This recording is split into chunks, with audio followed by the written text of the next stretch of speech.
દર્શક મિત્રો, હવામાન વિભાગની આગાહી અનુસાર ગુજરાતમાં બેવડી ઋતુની શક્યતા વ્યક્ત કરવામાં આવી રહી છે.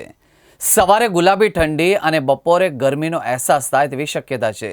તેમજ 7 દિવસ સૂકું વાતાવરણ રહે તેવી શક્યતા છે. રાજ્યમાં મહત્તમ તાપમાન અને લઘુત્તમ તાપમાન વધઘટ રહે તેવી શક્યતા પણ છે. પવનની દિશા બદલાતા બેવડી ઋતુની અસર રહે તેવી શક્યતાઓ પણ છે. રાજ્યમાં રાત્રે લઘુત્તમ તાપમાન અને લઘુત્તમ તાપમાન વધઘટ થાય તેવી પણ શક્યતા છે. જ્યારે મહત્તમ તાપમાન 30 થી 32 ડિગ્રી સુધી બપોરે રહેશે તેવી સંભાવના છે. હાલ રાજ્યમાં વરસાદને લઈને કોઈ સિસ્ટમ સક્રિય ન હોવાથી કમોસમી વરસાદ નહીં પડે. હવામાન વિભાગની આગાહી અનુસાર અમદાવાદ, અમરેલી, આણંદ, ભરૂચ, બોટાદ, જામનગર, દેવભૂમિ, દ્વારકા, રાજકોટ, વડોદરા સહિતના જિલ્લાઓમાં 16 ડિગ્રી ન્યૂનતમ તાપમાન રહે તેવી શક્યતાઓ છે. કચ્છ, મહીસાગર, પાટણ સહિતના જિલ્લાઓમાં 14 ડિગ્રી ન્યૂનતમ તાપમાન રહે તેવી શક્યતાઓ પણ છે.